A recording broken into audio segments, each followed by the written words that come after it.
Good morning, good afternoon, good evening. Welcome to the second installment of the Free State Sports Podcast. Today we're going to get into everything from the NFL schedule release, some NFL news from this past week.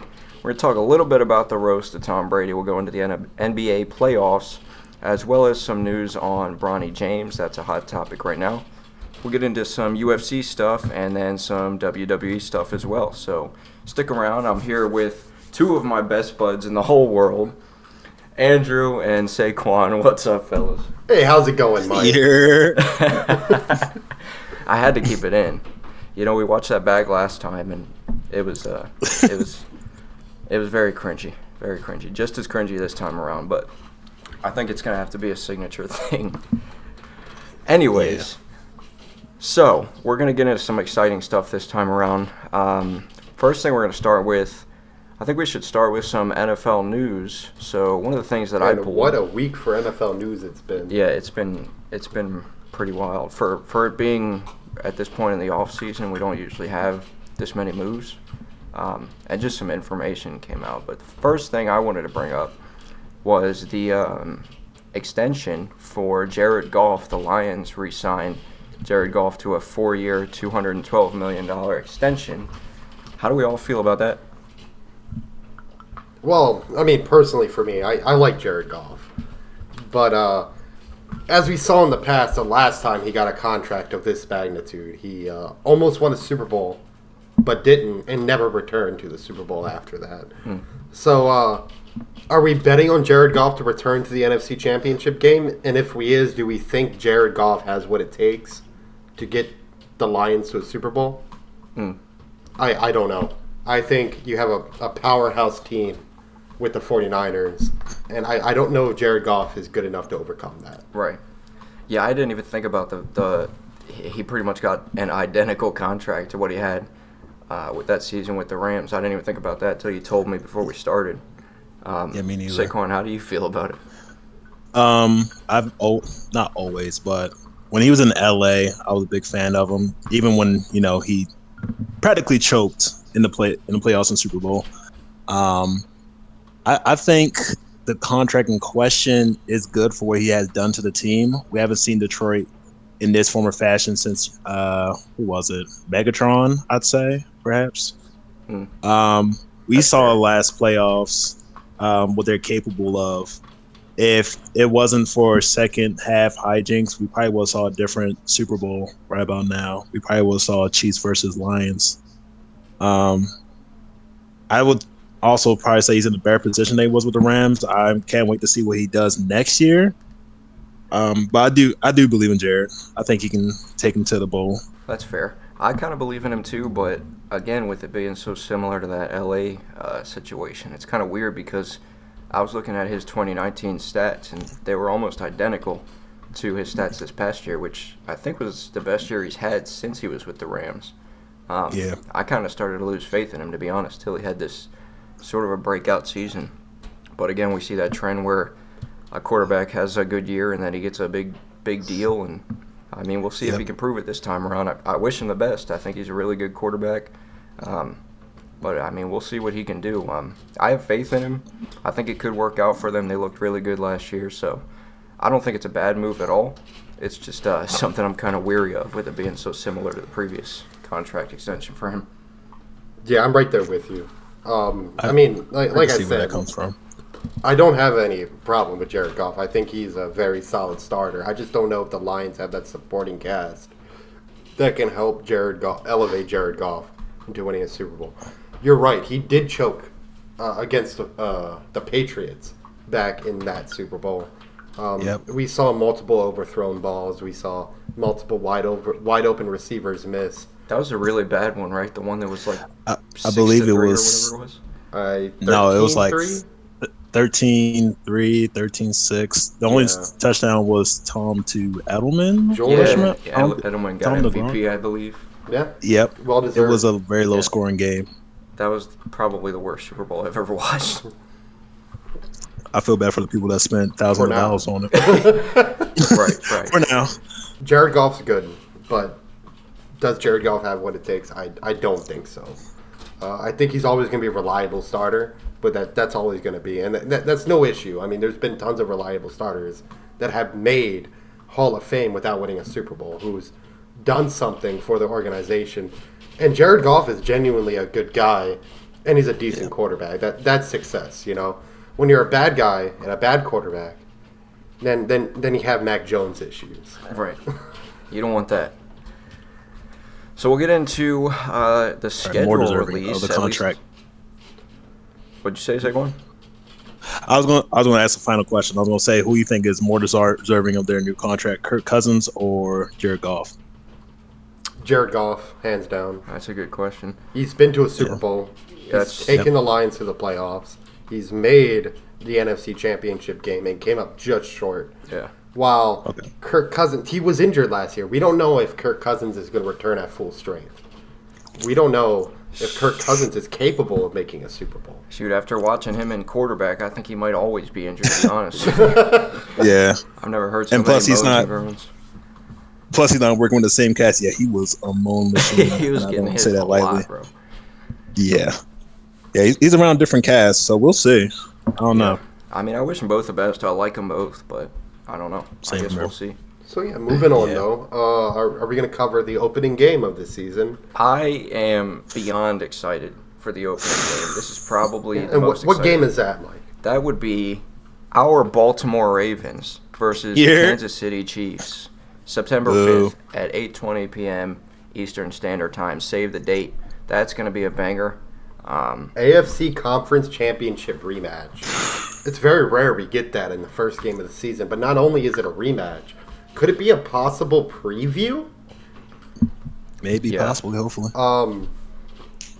Who needs this win more to open up the season?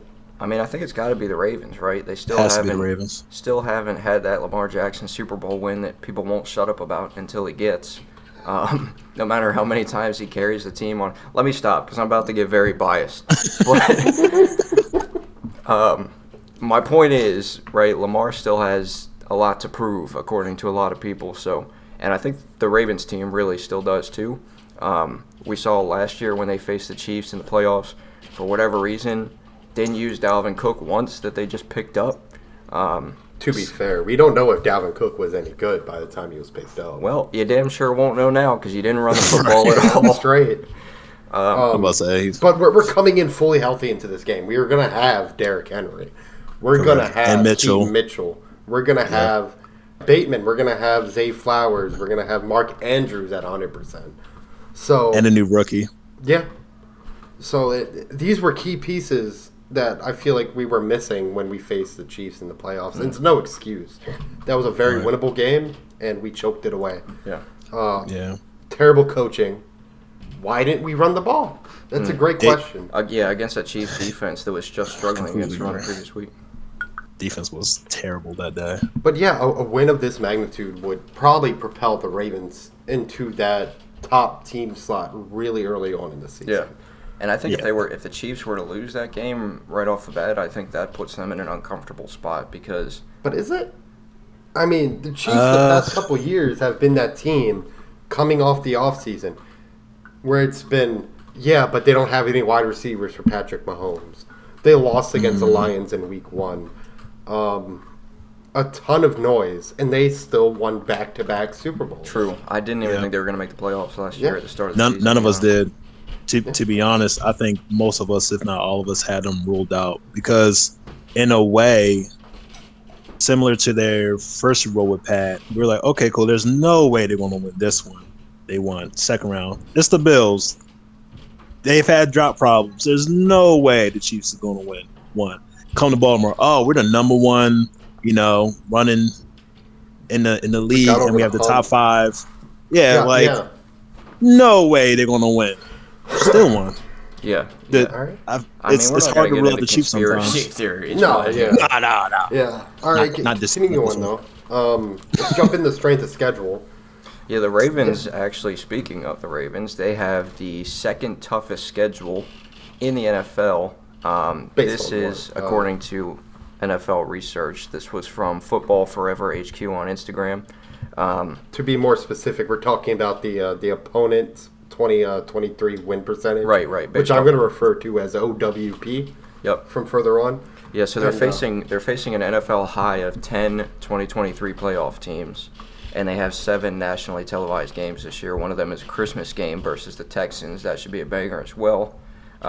They got a really tough schedule. Only team that's got a tougher one, according to SportingNews.com, is the Cleveland Browns. Obviously, both teams are in the AFC North, very loaded division with all those teams playing each other twice.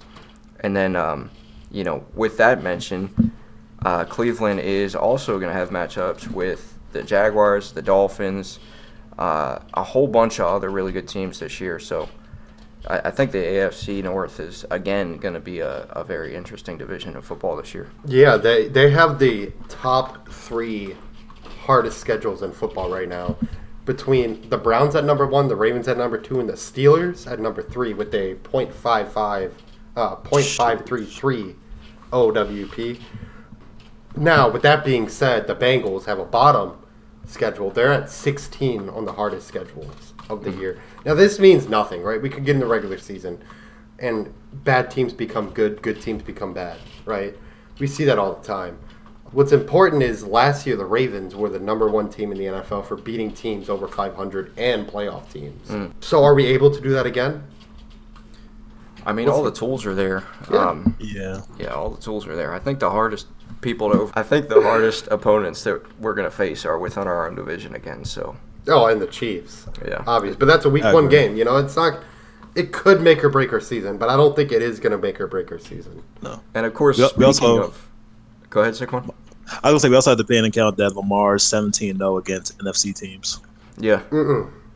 He's got 1 loss. Does he? Against who? The Giants. Daniel Jones and the Giants. Oh, that's right. He's, right. I believe, 16-1. Yeah. Yeah. I mean, that's still very impressive, but. Yeah. Well. But speaking of AFC teams, some more news that we had this past week. The Bills are going to be signing former Chiefs wide receiver Marquez Valdez-Scantling. MVS. That's a pretty big pickup for them. Now, I believe MVS is going to be taking the role that Stephon Diggs had, that number 1 receiver role. And without seeing how good their other receivers are really doing, like Khalil Shakir or Keon Coleman, I don't think MVS has what it takes to be that number 1 receiver. I think the Bills are going to have one of the worst receiving corps in the NFL this year. Really? Oh, yeah. And it's going to...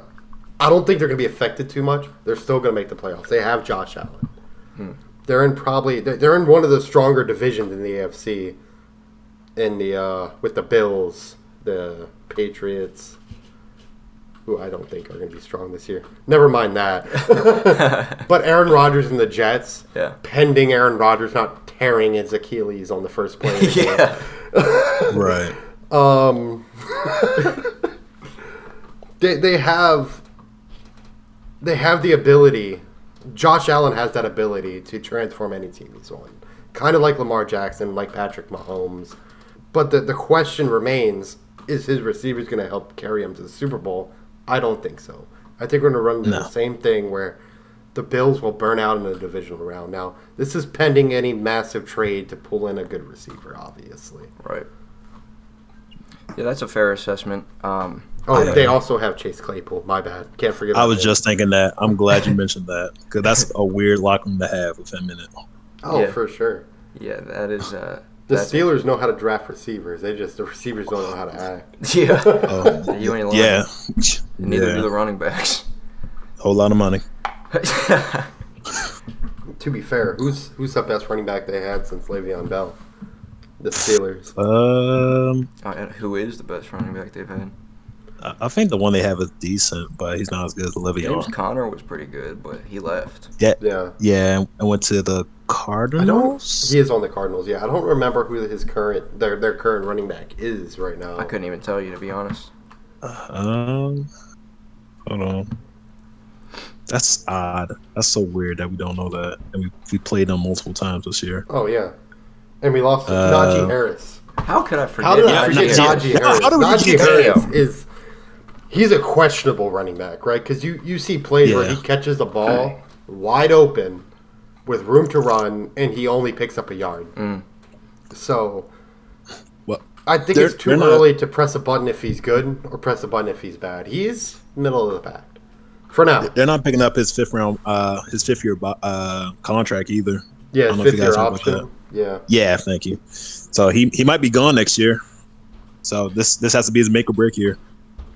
Yeah, that's an interesting situation over there. Again, the AFC North, and really the AFC as a whole, again, is the conference to keep an eye on. Interesting. But Caleb Williams was named the Chicago starter already this past week. So yeah, but are we surprised? Right. What else do they have? What is that? Their quarterback room is Caleb Williams, Tyson Bangent, and Brett Ripon. You know, I'm sorry, who? Exactly. Right. So it's not like it's Caleb Williams, and they also have Aaron Rodgers backing him up. Right. Which is all like I feel like that's a little bit of a facade. Oh yeah, Caleb Williams is starting. Of course he was starting. He was starting ever since you drafted him at the first pick of the draft. Right. Because you had nobody else. Another interesting piece of information came out. This is from Sportskeeda Pro Football. Apparently, the Chicago Bears quarterback room during the 2021 season was, quote, toxic as hell. Nick Foles attempted to teach Justin Fields, but the rookie was apparently disengaged, couldn't be bothered. And at that point, Foles was allegedly done trying to play mentor with him, and they, quote, hated each other. This really shines a new light on Justin Fields for me because I was a big Justin Fields supporter throughout last year's season. I think he showed a lot of big strides coming through last year's season, going from a quarterback that could barely read coverage to a quarterback who was completing high percentage of throws. But to know that he basically refused from a seasoned veteran, a Super Bowl MVP, in Nick Foles. He refused to be... I can't think of a good word to use here. I kind of want to say groomed. He refused to be groomed by Nick Foles, lack of a better term. Say mentored, I guess. Seasoned, I guess. Yeah. I like groomed better. It's more powerful. No Diddy. It's very... I'm very disappointed. I hope it's not true. Maybe it is. I want to see a reason why Nick or a reporter will lie about it, but it definitely does shed a new light on what Justin Fields could be behind closed doors. Well, I can tell you why, by the way. I could tell you why. Organizations love to smear players when they leave that organization. I'm not saying that all organizations do this, but it has happened. Majority. Where somebody leaves and then the slander begins, you know? Yep. If this was true, why didn't it come out in 2021 or 2022? It came out when the organization was facing backlash for trading Justin Fields away. Right. When fans were behind Justin Fields for a while, the petitions were going around to keep Justin Fields in Chicago. Well, obviously, petitions were not enough. Right. It really should be taken with a grain of salt. I don't think either person has spoke their side of things. Whether Justin Fields has confirmed or denied, or Nick Foles have come and confirmed or denied. Yeah, I haven't heard anything about it. So right now we have one source, presumably from an insider of the organization. Yeah, that was originally from GoLong.com reporter Tyler Dunn. Yeah.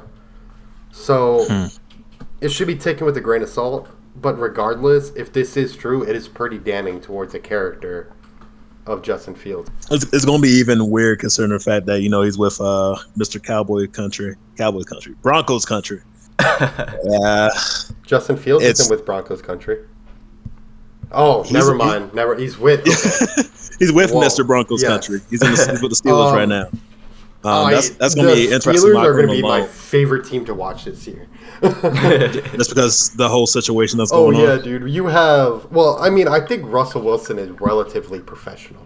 You know? I like Russ. He didn't blast an organization that was failing him like the Broncos did. He's getting paid pennies on the dollar to be with the Steelers. The Steelers aren't paying anything for Russell. That's all the Broncos. The Broncos have to fork over all that money. They traded him like this, or released him. What was it? I don't even remember, to be honest with you. Anyway, the Steelers picked that contract up, and the Broncos have to finish it off.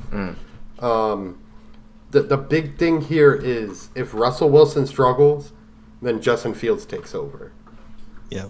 And it's kind of, obviously, we're kind of predicting Russell Wilson is going to struggle. I am, at least. He struggled with the Broncos. He struggled at the end with the Seattle Seahawks. The same team that Russell Wilson couldn't take to the playoffs was taken to the playoffs by Geno Smith. Smith. Yeah, I get it mixed up all the time. I think if they're deemed out for the playoffs early, Justin's going to start. So if they're like 6-9, maybe 6 or 9, or maybe lower than maybe. Season. I think the Steelers are going to go through a small period in time where their defense can't carry them to a victory. Maybe 2 or 3 game losses in a row. Boom. Russell Wilson is on the bench. Justin Fields is the starter. I don't know. Because what? I don't know. We'll see. Because we're not even sure who's going to be the starter. They haven't even announced it yet. As far as we're concerned, we're just assuming that's going to be Russ. No, yeah, that's what our job is, to assume. Yeah. for all we know, it could be Justin. Hey, we're going to see how Justin's out because he's a younger guy. Get on that roster? No. No? No, Where did he he's gone. Go? Where's Kenny at? I have no idea. I thought he was gone. I think he. But, I believe he is. I feel like I saw him get picked up somewhere. The Eagles. He's the backup now to Jalen Hurts. Yeah. He went from one PA team to another. If we're being honest here, the only reason he got drafted is because he got the slide cancel ban from the league. Yeah. But that's neither here or there. I believe that Russ potentially can back up Justin and just play as a seasoned veteran, but we never know. We'll see. You think Russ is going to back up Justin? Maybe. I mean, he's signed to a 1 year. I'm assuming that Justin's going to be signed for longer. But then again, the Steelers could just use up Russ until, the contract's up. I think the best thing the Steelers could do right now is, use up who they have right now to the contract's up. Draft somebody new. Somebody who can, who they're comfortable sitting behind Russell Wilson or Justin Fields for however long they need to. 2 years, 3 years, kind of like what they did with Jordan Love on the Packers and Aaron Rodgers. And I'm not saying Russell Wilson right now is on the caliber of Aaron Rodgers, but Russell Wilson has his flaws. It's been pointed out by Sean Payton, coach for the Denver Broncos. He takes way too many sacks, and I think that is going to be the determining factor in who starts in Pittsburgh. I know Mike Tomlin is much like Sean Payton. It's all about ball control football. It's all about positional football, and sacks aren't playing smart. Yeah, that's fair. A lot of interesting quarterback moves to follow this offseason. I'm sure there will be more to come as well. But real quick, speaking of quarterbacks, did anybody catch the roast of Tom Brady that just came out? I absolutely did. Saquon, I've seen clips, and I must say, definitely not PG. Not PG at all. Not PG, but it was a great show. Middle finger to cancel culture that I've ever seen in a long time, and it was a lot of fun to watch. And they were heroes for it. They were. Yeah. They were. I love to see actual comedy coming back. It brings my heart a lot of joy. Tom Brady had some pretty funny jokes too. He had some jokes. He had some jokes for Kansas City fans. He had some jokes for Bills fans. He didn't come after the Ravens, thankfully. But yeah, that was a lot of fun to watch. I just wanted to touch on it real quick. I think he was just scared of Ray Lewis showing up. Right. Yeah, that was huge on Netflix. And to see Netflix put out something that was so, I guess, controversial, you could say. Derogative? It was a lot of things. A lot of jokes in there about Aaron Hernandez. A lot of crazy stuff in there. Yeah, you tend to forget about those jokes. Oh, man. The Aaron Hernandez jokes were top notch. They made 9/11 jokes, too. Yeah, They completely went after Drew Bledsoe. Yeah. That was hilarious. He was funny, too. He was. I thought it was really cool that they had him there. Gronk was catching so much flack. I don't know what the hell happened with that man. He completely forgot he was supposed to be reading a script. He went way off script. That he almost That presented CTE activated. the ring wrong. Yeah, he pulled out the wrong thing for the next bit. Are you serious? Yeah, and Kevin was like, "No, not that Gronk. The other box." Oh no. But yeah, it was a lot of fun to watch. If you haven't seen the roast of Tom Brady, do yourself a favor and watch it. Maybe not if you're sensitive, don't watch it. But if you like comedy, go watch it. It's a lot of fun. Next, I want to talk about some NBA stuff. We'll talk about Bronny James, obviously famous son of arguably, some would say, greatest of all time. Some would say second greatest of all time, LeBron James. I can weigh on that real quick. Go for it. I think Michael Jordan was the greatest of all time in his generation. Oh God.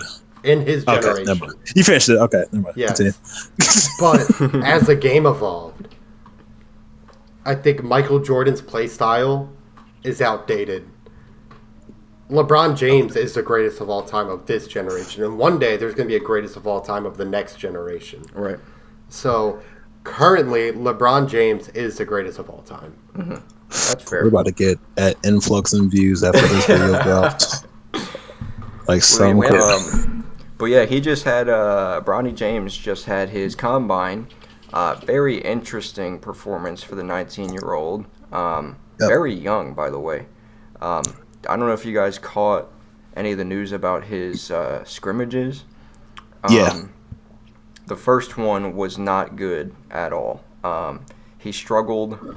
He played for 19 minutes, shot 2 of 8 from the field, and got 4 points and 4 rebounds. He missed every 3-point shot he took. Really? And he only had, he had 4 points, but he also had 3 turnovers on the day, which is just, in 19 minutes, that is not what you're looking for when you're looking to draft somebody. No. I haven't got any comments yet, but they're coming now. I can tell you that. He didn't have the best college stats either. I don't know if you looked into that any. He hasn't. Yeah, but he averaged, I believe he averaged 4.8 points Yep. a game, 2.8 rebounds, 2.1 assists. He had a 36.6% shooting from the field, and when he attempted 3-point shots, it was only 26.7%. That's abysmal. Poor ball I think most control. of it do with him being out as well, to be honest. Say again? I think most of it had to do with him being out. Oh, yeah, but regardless, poor ball control, right? 1.1 turnovers per game for a total of 27 turnovers all season. He also, his follow-up game was a little bit better. He scored 13 points in 23 minutes, went 4 of 10. And obviously that's a little bit better than 4 points. Again, he's very, very young. A lot of people are on his side saying that these things take time and to give him a little bit of time to develop. At 19 years old, I'm kind of with a lot of the people that are worrying about whether or not he's ready. And I had a conversation with somebody about this recently, and they brought up a point I haven't even thought about, and that was that LeBron has said that it's basically his dream to be able to play alongside his son. So I think they may be trying to give him a little bit of a jump start to get into the NBA because LeBron obviously isn't going to have a whole lot of time left in his career. And I think he probably really wants to play with his son before he's done. Oh, yeah, that's what most experts are currently predicting, that wherever Bronny gets drafted to, that's where LeBron's going to go. Yeah, and LeBron has a lot of pull, too, with his stature in the NBA. So. Yeah. Whether or not he's ready is a whole discussion, but, LeBron James is LeBron James. Well, with him being his son, he can't be bad, but it's just a question for me of whether or not he's ready. And I'd like to see him have a very successful career. And, obviously you can develop as you go, but with, guys in the NFL, you draft a quarterback, if they bust, that's it. They don't really come back to have a illustrious career. So I would like to see him be prepared before he shows up at that level because the NBA is a whole different beast. Yeah, I don't think he's ready. Also, I like to withdraw my statement saying that his medical condition was one of the big factors. I like to take that back after just reviewing his stats. I've reviewed it just now. His last game, 5 points. Before that, 0. 0, 2, 2. So he hasn't scored more than 20 points at all. I don't see anything phenomenal. But even before I saw the stats, I said no because I believe that usually NBA players or college athletes, they go into the draft during their sophomore or senior year. I believe we haven't seen enough from LeBron James Jr., Bronny, whatever you want to call him, to deem him as NBA material. We have seen people that have done abysmal in college and be freak athletes in NBA, and we've seen people that are great in the college, scene. But when it comes to the NBA, it doesn't transition over. So right now, it's a no for me. But I do think he has potential to get there. Oh yeah, I'm right there for you. But I think the biggest problem is that it's not even about how good Bronny is coming out of college. It's how bad a team wants LeBron James on their team. Because again, he's most likely the same with the Lakers. I mean, experts are predicting LeBron James is going to whoever drafts Bronny. Right? Okay. So that's the biggest pull because, like, Mike is correct. LeBron has one on record to saying that he wants to play with his son. Yeah, one impressive thing he did have from his combine was he recorded a 40.5-inch vertical leap, which was that... placed him in 6th place, and especially for a shorter guy, that was pretty good. Yeah. He shot 19 for 25 in the three-point drill, which is interesting because that didn't really seem to translate into the scrimmages for whatever reason. No, but that did place him 2nd overall, so obviously he has some talent there. It's just... Yeah. I feel like he is struggling on the main stage during the game when someone gets up in his face. It's a whole saying, like, you can have a plan, but once you get hit in the face, can you really deal with it? Right. Can you follow through? I feel like that's where he's struggling at, and that's something that can be learned and taught.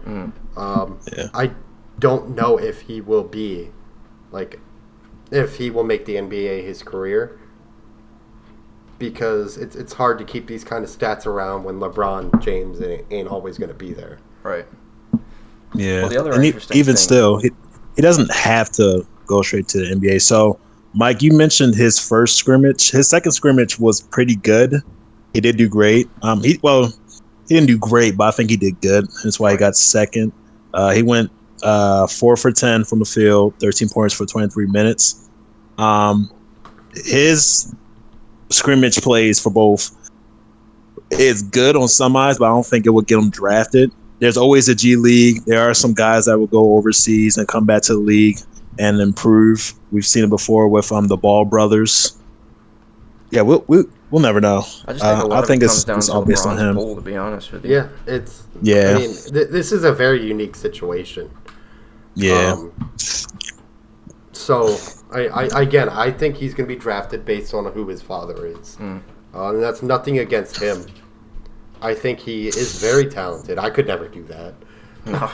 No, me neither. But I think there are more people in the draft that are more talented than him, like vastly more talented as it sits right now. Yeah, the interesting thing is he has until May 29th to decide whether he wants to stay in the draft or return to college. So he's got, 10 more days to decide? So we'll see if this is just a thing to kind of get eyes on him or if it's something they're actually going to, pursue.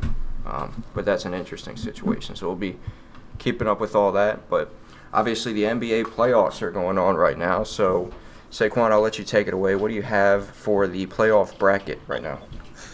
Absolutely. So the other day we had the Dallas Mavericks defeat the Oklahoma City Thunder 117-112 in Series 6. It was a good back and forth with Luka and Kyrie.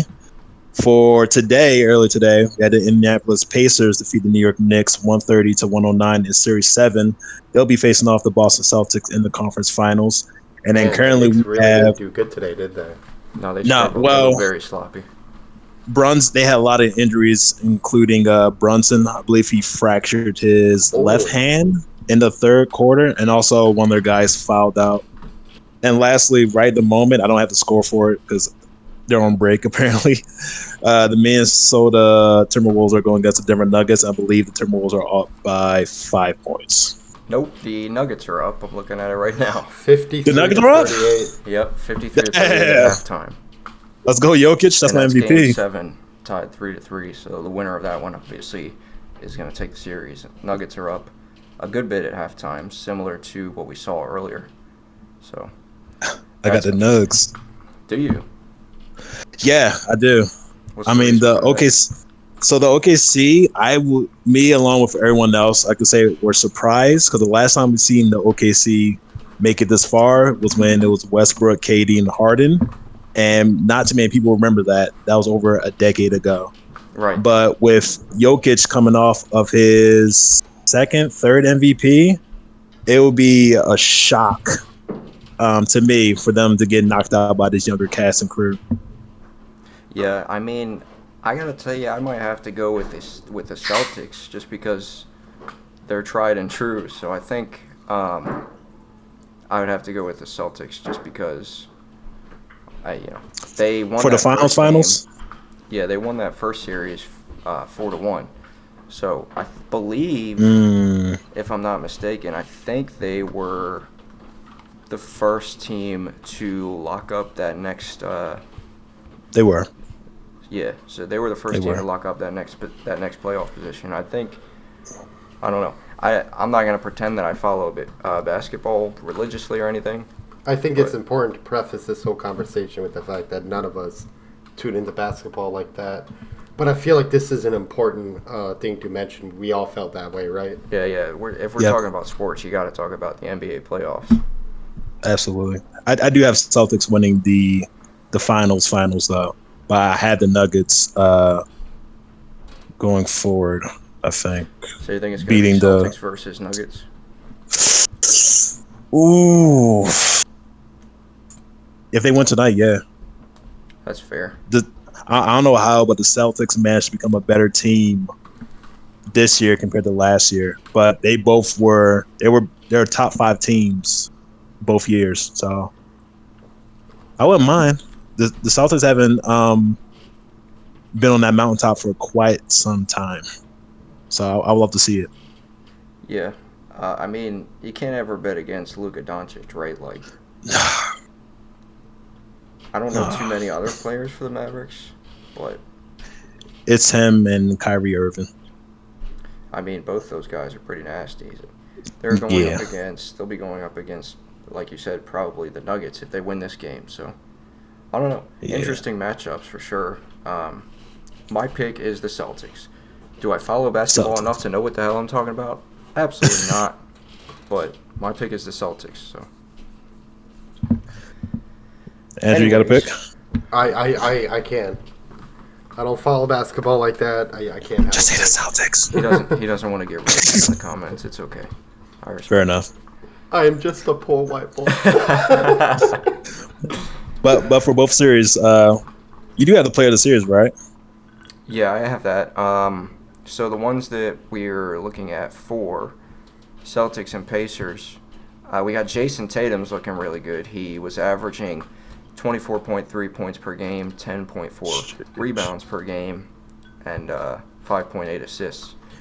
Wow. For the Pacers, I do not know how to say this name. Pascal Siakam? That sounds right to me. Siakam? That sounds right to me. Yeah. 21.1 he won't be points offended. per game. He's not going to watch. He's not going to watch. It's okay. Do you know his name? No. No? Okay. We say first names here. We say Pascal. Yeah. So Luka, again, was the one to watch for the previous series in that bracket. He was going 24.7 points per game, 10.5 rebounds, 8.7 assists. So he's a beast. Absolute beast. Yeah, he definitely is. Did you catch the clip of him in the press conference the other day where somebody Did I? somebody was getting a little freaky? I think it might have been a player like playing audio or something, but his reaction to that shit had me cracking up. I don't know if articles have dropped about it. I'm really curious to know what was going on. I don't know if it was a video, if it was like an actual person or what, but that was not it. That was very out of pocket. Very out of pocket. But yeah, so the NBA playoffs are shaking up. I guess the next time we do this, the next time we do the podcast, we typically do it every other week. So I'm not sure what the time frame is for the playoffs. We'll probably be... Should be the finals. Yeah, we should be probably during the finals, I would assume. So that'll be interesting to keep track of. But go ahead and switch on over to some of our final topics here. We're going to switch into some WWE stuff as well as some UFC stuff. Derrick Lewis from the UFC is in talks with TKO about a WWE run. He's 28 wins, 12 losses, 1 no contest in the UFC. And he also, I don't know if you guys know this or not, if you've ever seen clips of him, he is a monster. He has the record for most knockouts in the UFC with 15 of them after his recent one over Rodrigo Nascimento. So he's a bad boy. I don't know if you guys have ever seen him fight, but if you ever get a chance, he's a lot of fun to watch. I have, and I've watched a lot of him fighting in preparation. I've seen the clip. He is a powerful fighter, great WWE build. Like, he's got the body type that fits. He is an excellent talker, and he's willing and able to do the stupidest gimmicks the WWE can think of. Yeah. I mean, he said that. He said he wants to be the next Goldust, pretty much. Interesting. Yeah, I have the quote right here, but he said, you remember Goldust? Probably something like that in reference to what role he wants to take in the WWE.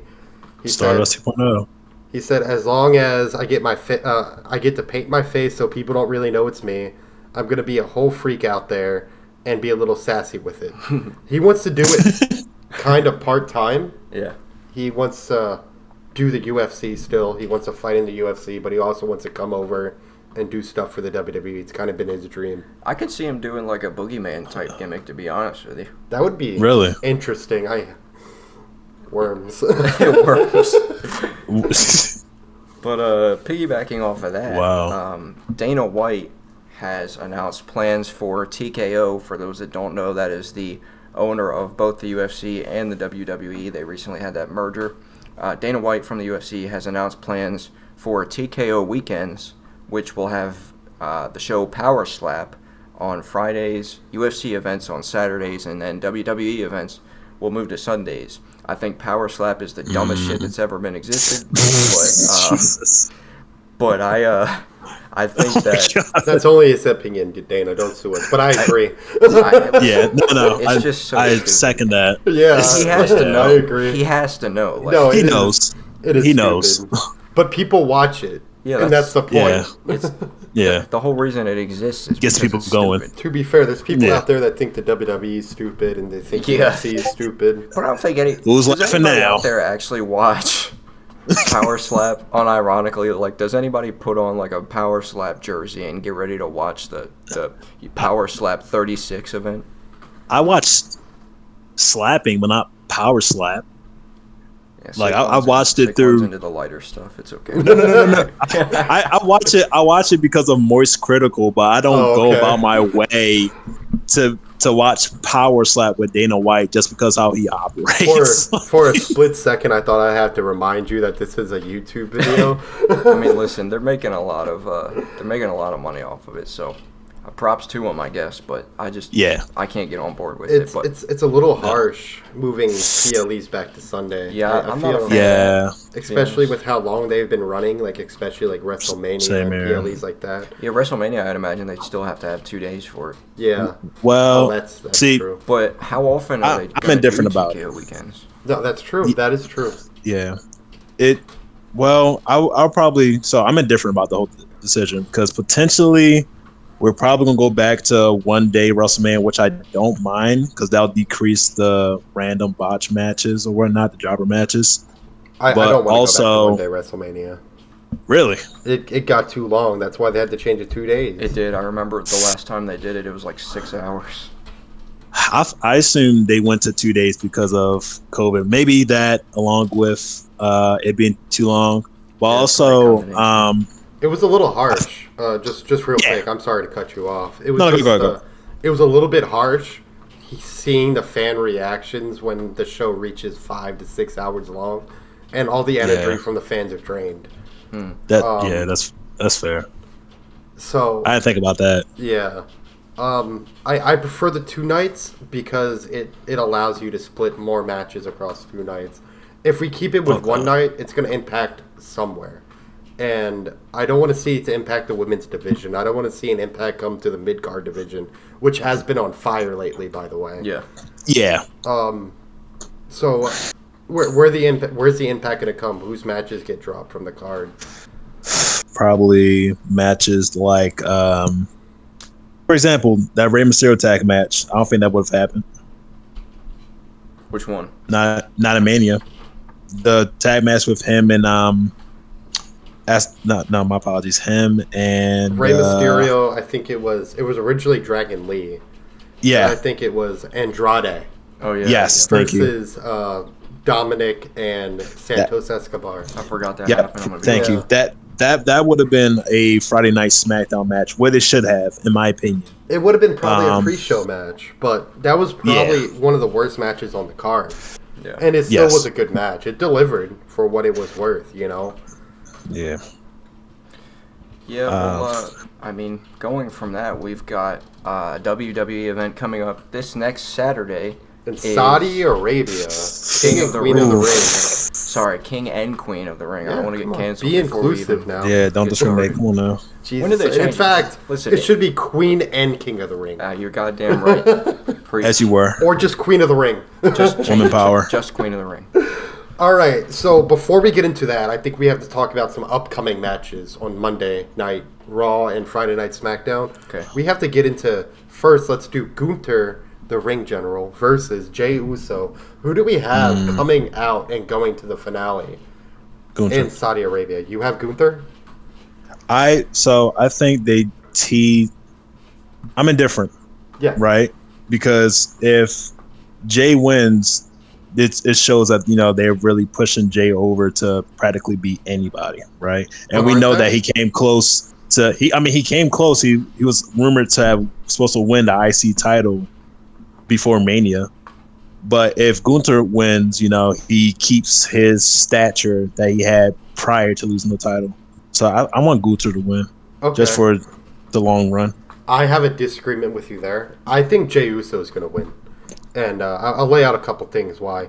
First of all, Jey Uso was the first round draft pick on Raw. That shows to me that Raw wants Jey Uso to be the top babyface. So I think they want Jey Uso at that PLE to represent. He is the hottest guy in the company right now. Besides Cody Rhodes, besides CM Punk, it's Jey Uso. Yeah. They want him to represent WWE at this PLE. I don't think he's going to go on to win the tournament. I think it's. I think they're setting up a Bloodline versus Bloodline story. Personally, what do you have going on, Mike? Yeah, I kind What of do you agree. Originally I had Gunther because I think they want to keep him looking strong and keep him having that same vibe he had when he had that Intercontinental Championship run. But then I thought about the end game for the King of the Ring tournament, and the more I think about that, the more I think it makes more sense for Jay to beat Gunther. I could even see him beating him clean, to be honest with you, which hurts me a little bit because I like Gunther a lot. But Yeah. I think the end game from that is over on the other side of things. Tama Tonga is going to be facing Randy Orton, and I don't see that ending any other way than with bloodline interference, which Same would here. allow Tama Tonga to win. If Tama Tonga wins, I don't see a way that he faces Gunther because that's bad guy versus bad guy, which you could have from time to time, but in this case doesn't make much Yeah. sense. So I think it'll end up being Jay versus Tama Tonga. And I also think that there's a good chance at King of the Ring that Jimmy Uso might return and help Jay win the King of the Ring tournament. I had that as well. Wow. I do have. That's a good prediction. Yeah, I do have a counter for bad guy versus bad guy real quick. Because I like to look at this objectively. What if Gunther wins, right? Right. What if Gunther wins and then goes on to face like Tama Tonga, right? Because I don't see Randy Orton winning. I don't understand. No. Like Randy is already a Hall of Famer, you know. Well, like not officially, but he's going to be a Hall of Famer one day. First ballot. Yeah. So Tama Tonga is gonna win with interference, as you predicted. That's what my prediction as well. But what if it's Gunther versus Tama Tonga? Well, you could use that to segue Gunther into a babyface run. True. He's already popular enough. If he somehow overcomes the odds and beats Tama Tonga with bloodline interference to win King of the Ring, that's going to project him into being a babyface. Yeah. Pretty well. Yeah. So if that does happen, I think if it does end up being Gunther versus Tawa, I think that would be the perfect time to introduce Jacob. Yes, I agree. But I would prefer if Jacob was introduced if it was Jey Uso versus Tama Tonga. Really? Yeah.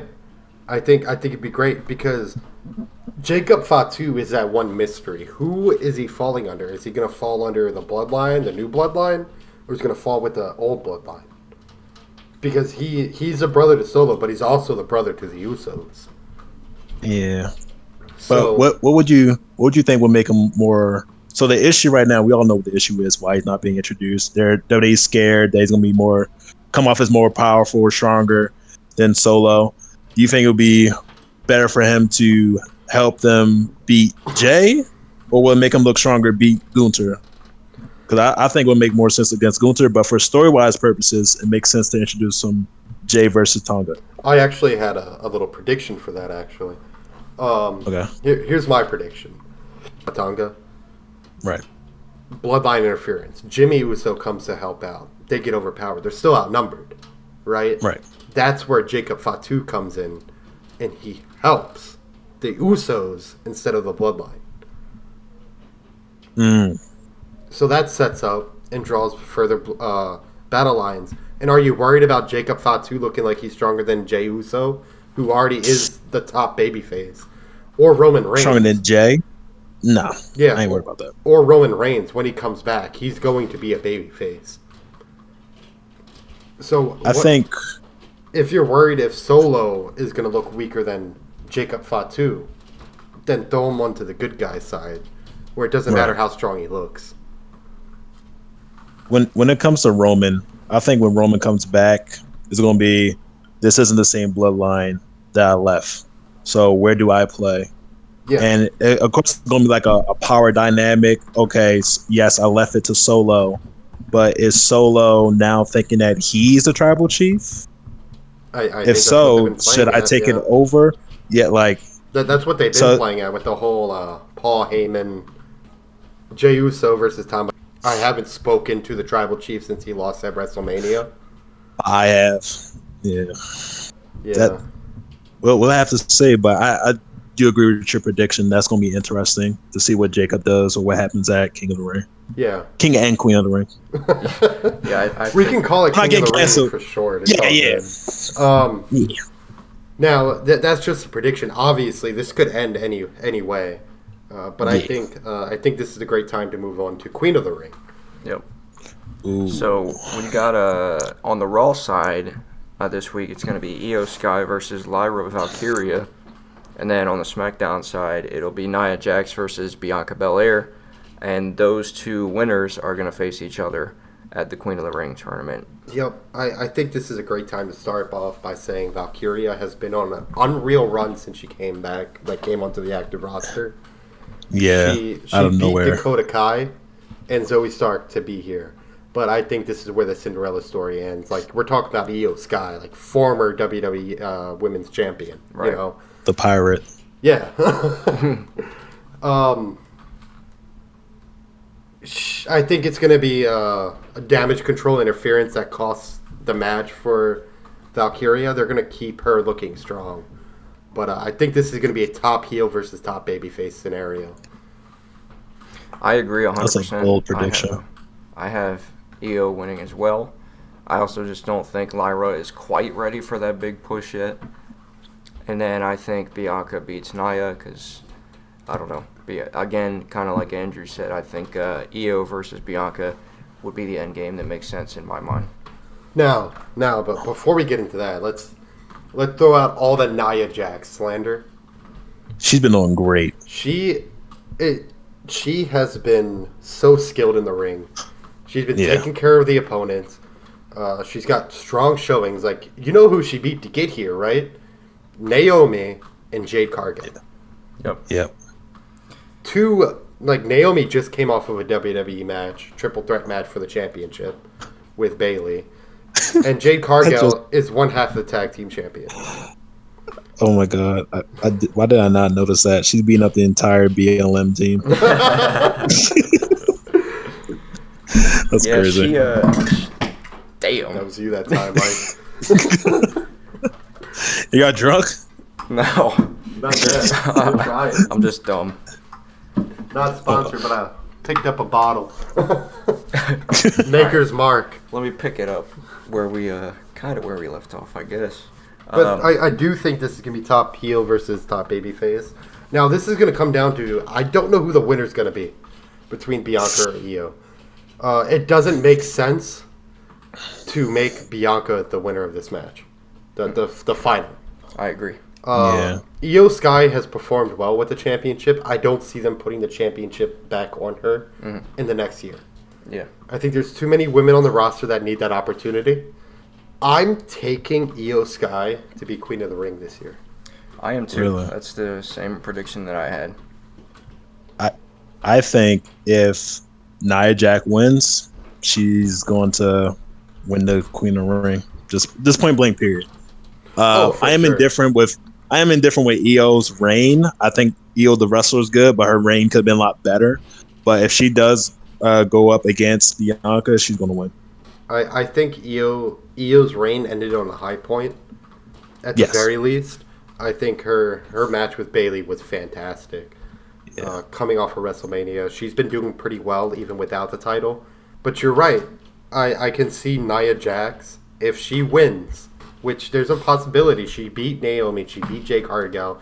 Maybe she runs through completely the BLM squad, as you said. And she beats Bianca Belair. That's interesting, and I didn't think about that. I'm still taking Io Sky to win this all. It's going to be against Bianca Belair.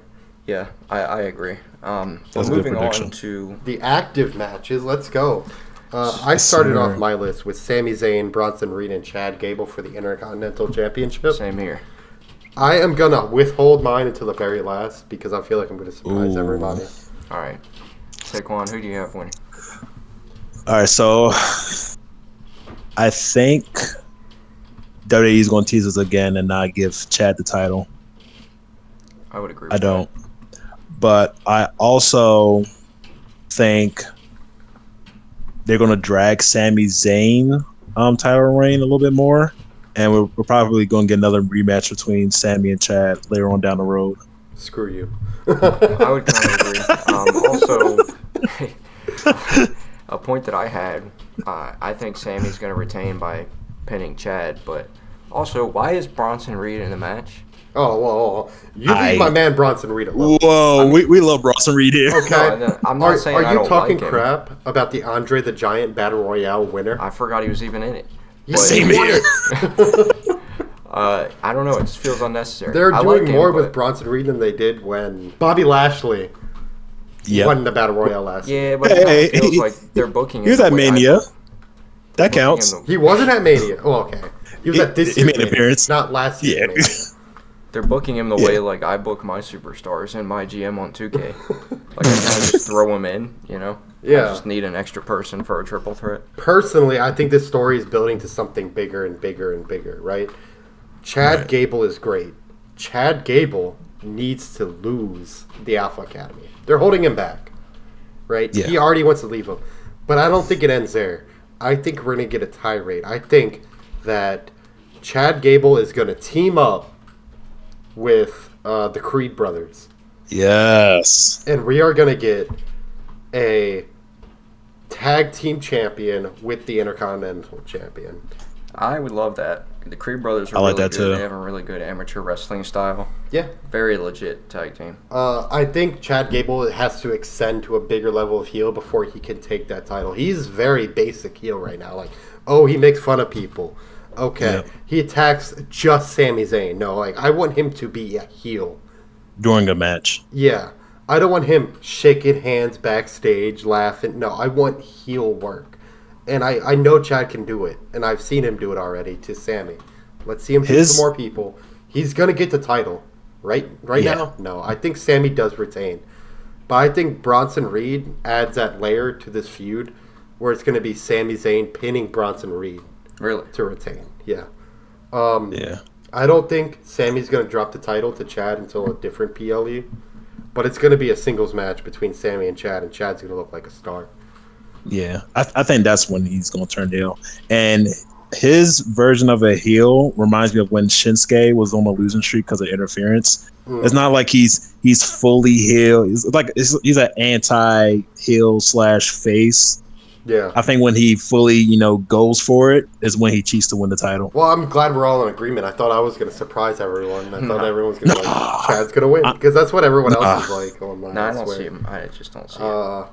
So Goose, I'm Dave Meltzer. Versus Liv Morgan for the Women's World Championship. Oh, I actually, this might be controversial.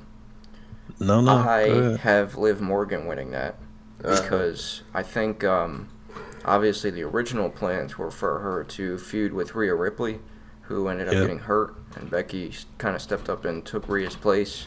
And I think I don't really see the fact that Becky kind of stepped up as a replacement. I don't think they have any long-term plans for her as champion, so I think Liv Morgan is going to take that title off of her, and that'll set up a nice little feud with Rhea whenever she comes back. Yeah. Also, I have to agree with that, actually. Her contract expires at the end of this month. Whose does? Bex. Oh. It expires real soon. I think it's either the end of this month or within the up and coming weeks. Ooh, now that you mention that, they might keep the title on her to get her to entice her to stay. Yeah. Yeah, that's what they did with Seth. Yeah. Yeah, Seth stayed. Yeah. I think Becky's going to stay regardless if she has a title or not. It'd be the best for her.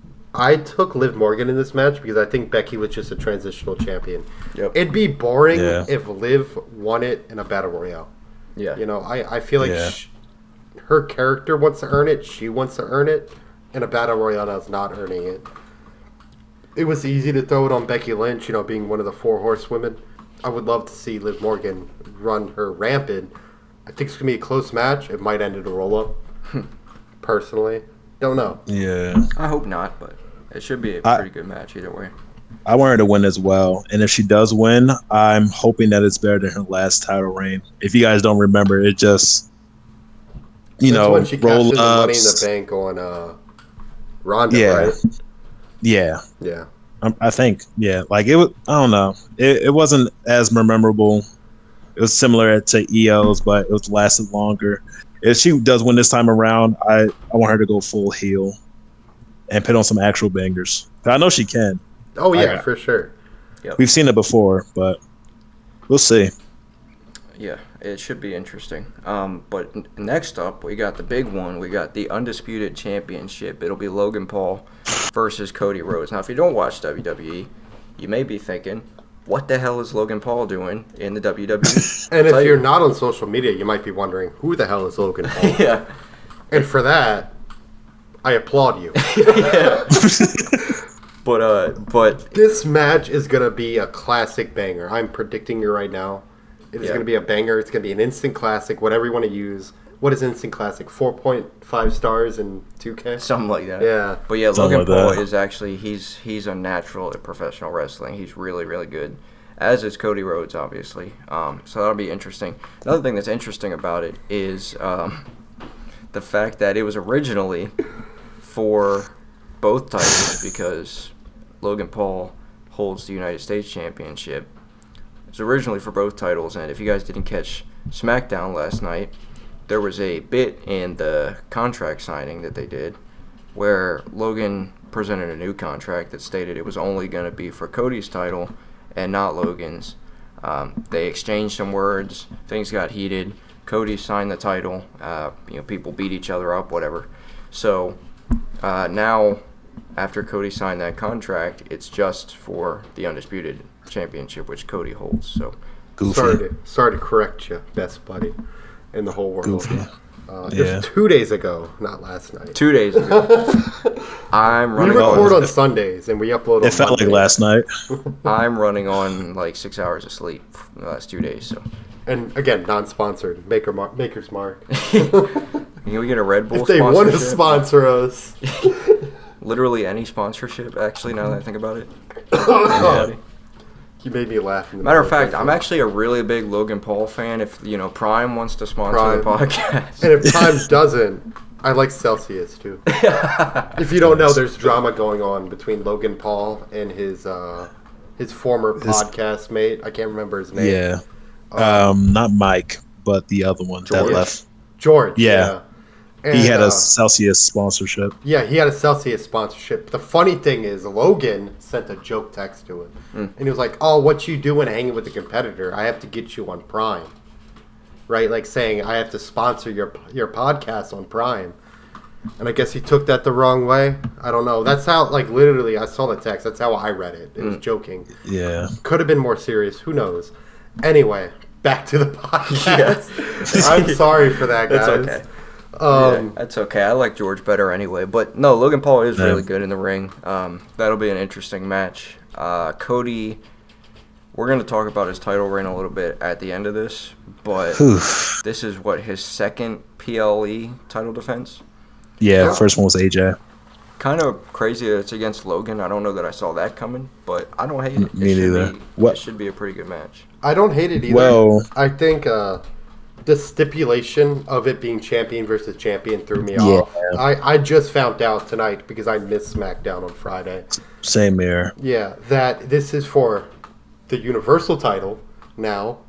So that definitely adds an extra layer. This could be a clean match that Cody wins.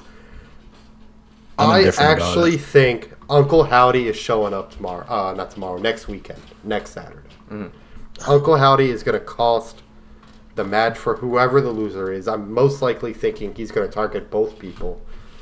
I didn't think about that. Yeah, I mean, I thought about interference, but yeah, if you looked at the latest QR code, they had the date 5/25/24 in there, which is the date for the PLE. That was my first prediction when it was made champion versus champion match.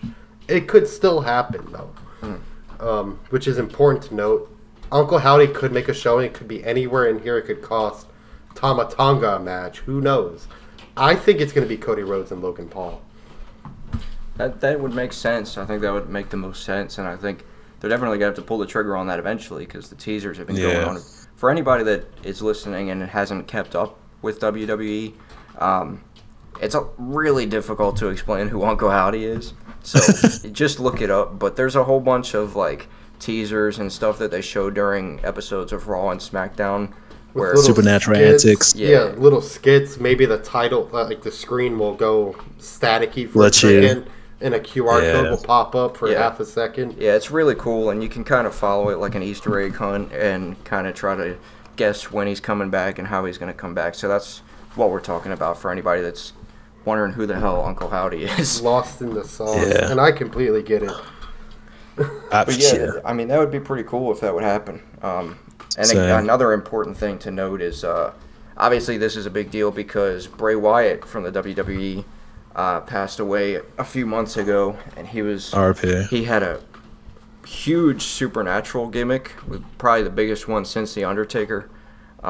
They did a lot of the cool QR code stuff with him as well, so I won't spoil anything or break any fourth walls, but if you don't follow WWE, I mean, what are you doing? Start watching because it's cool again if you didn't know.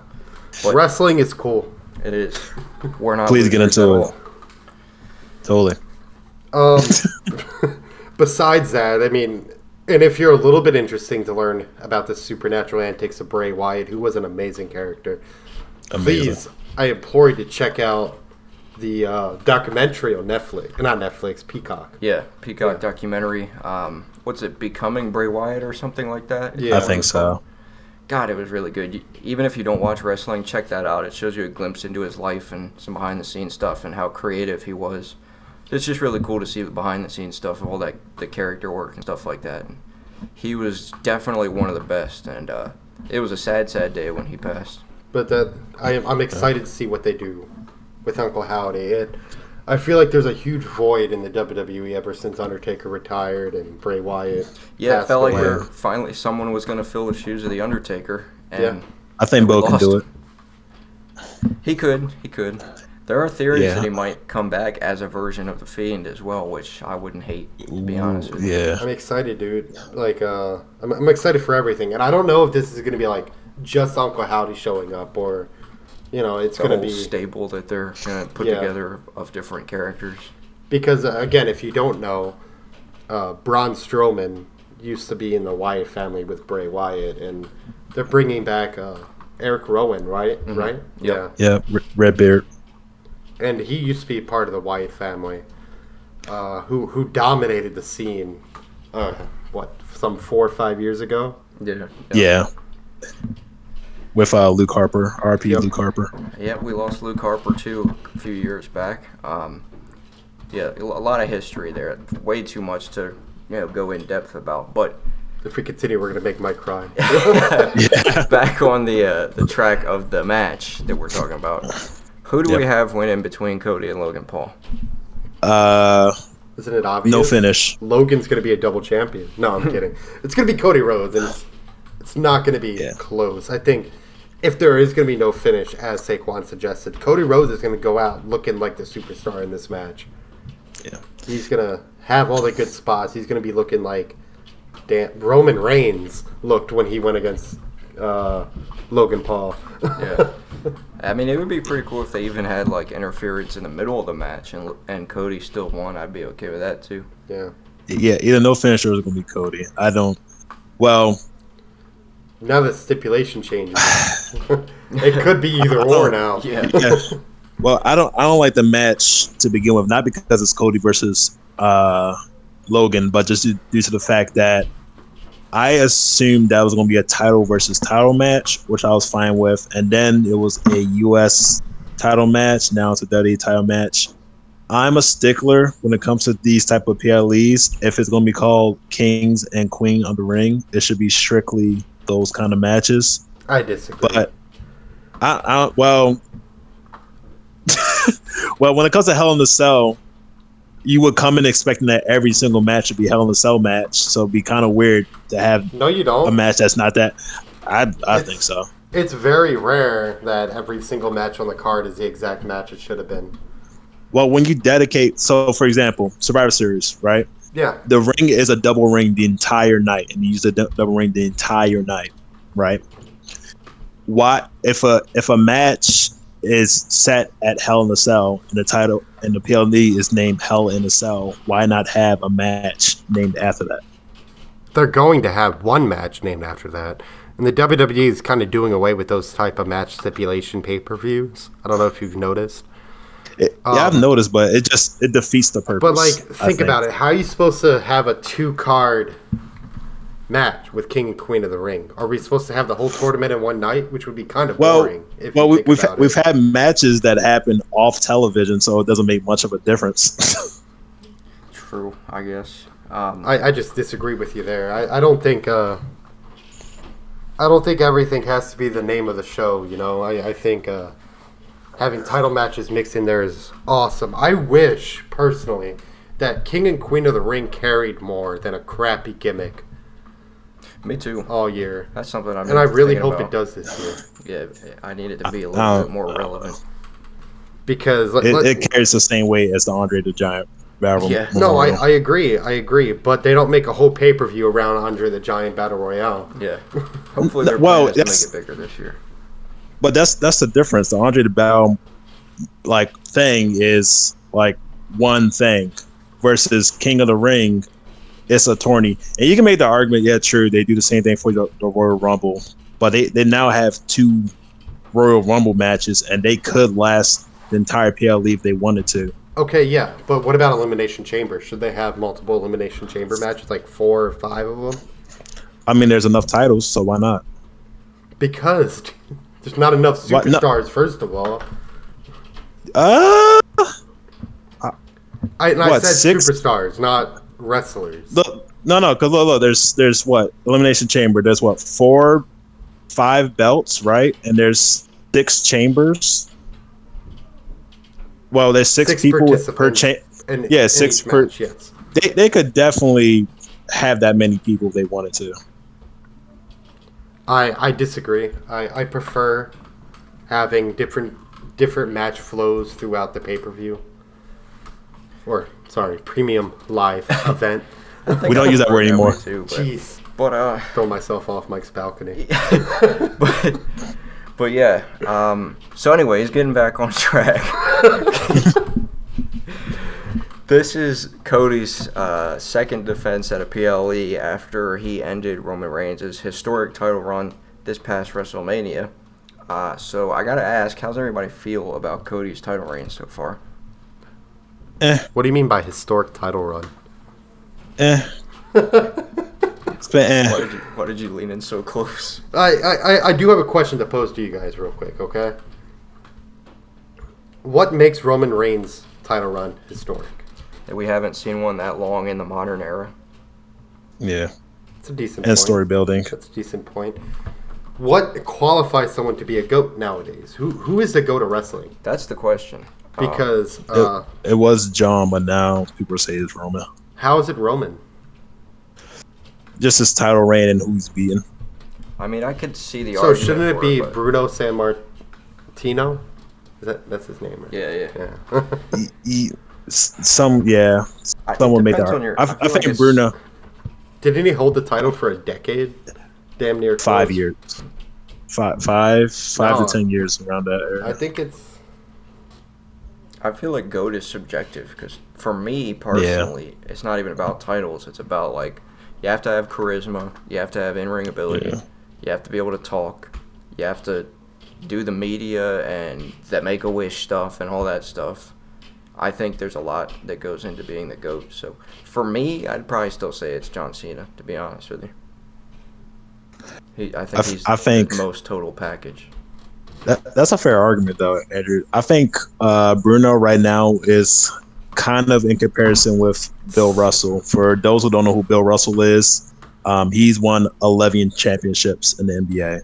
But of course, no one puts him in the GOAT category because who's our GOAT? LeBron or Jordan? no, but that's different, right? Because championships for basketball is a team achievement. A title reign in WWE is a single person achievement. You know what I mean? Kind of. I'm more or less talking about the GOAT category. By the way, Bruno held the title for 7.5 years. That's a long Okay, so time. it was 5 to 10. I don't think. I don't know if we're ever gonna. Is he holds the record, right? Yes. I don't Yeah, think he we're does. ever gonna see anybody No. beat it. To be No honest, one's gonna break that. How long? Here's the question. The big question we were all talking about. How long should an ideal title reign be? A year to a year and a half. Depends who holds the title and what title it is, personally. I'd agree with that. I feel like sometimes it gets old when a babyface holds a title, in my opinion, right? Yeah, I agree. Cody's reign is going to get old one day. Yeah, especially with the amount of times he defends it as opposed to Roman Reigns' schedule that he had. Yeah. I mean, let's look at Seth Rollins, who's putting on banger matches, but people were tired of seeing him hold the title. Yeah. The World Heavyweight Championship. And I think that's the reason they booked Roman the way they did, because to have a long run like that, you can't put on, as many matches as I think Cody Rhodes is probably going to put on. I don't think his run's going to be anywhere near as long as Roman's. No. I think Cody's going to hold it for a year. I do Yeah. agree. For the main belts, a good title run would be a year, but not everyone has to go on a good title run. Right. Right? I don't think Damian Priest is going to hold the title for a year. I think Damian Priest is a good champion. I think he's a great, phenomenal wrestler. He's also old, kind of slow in the ring. Not too slow, though. There are other factors, too, though, like people that get hurt and things like that, like the situation with Rhea Ripley. So it just depends on a number of factors. But I would like to see Cody hold the title through next WrestleMania. I'd like to see him have a Mania defense, and then after that, you can do whatever. Anyway, let's get back to your question. I'm sorry. That's it. That was my question, was how long title reign should be. No, yeah. No, what do you think, Kwani? I'll probably say 6 months to a year and a half. That's a pretty good length for a title reign. Yeah, I think anything under 6 months is too short, and I think when you go multiple years, it starts to get a little too long. But again, it does depend who holds it, right? I don't think Chad Gable's title reign is going to last a year. Yeah. But that is also a mid-card title. The mid-card title should be the working man's title. That's fair. That is fair. Mid-card titles definitely don't hold quite as much weight as the main WWE Championship. But a quick update for the NBA playoffs here. There's 7 minutes, 40 seconds left in the Timberwolves-Nuggets Game 7. So it is currently tied it is currently 77-75. Timberwolves just scored 2 with 7 minutes left. So that one is very, very interesting. That's a very close back and forth game. Nuggets were up a ways, Saquon. They were up a ways, and now the Timberwolves are coming back. They were up by 10-plus points, and then Anthony Edwards decided to enter the game. Yeah. We'll see. Yeah. I mean, that'll be a close one. Obviously, we'll have to talk about it on the next episode of the podcast. But if you guys don't have anything else to add, we could probably go ahead and wrap up here. Yeah. Anybody got anything else? Nope. No, I think I'm pretty set from my standpoint. Talked about pretty much everything I wanted to. Yep, sounds good. We should be good to go. So we'd like to thank you for tuning in. If anybody watched to this point, leave a comment and let us know what you'd like to see us talk about, what sports you want to see us engage with. Always open to feedback on the channel. We don't have social media yet, but we'll get all that set up eventually. Keep an eye out for links in the description and stuff. And, make sure to subscribe, show some support if you like sports. Sports bring us all together. It's a lot of fun.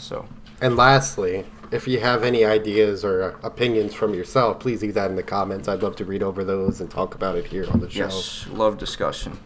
Don't roast us too hard, but we love discussion. Bring it. All right, we'll go ahead and sign off. Thank you guys so much for tuning in, and we'll catch you in the next one.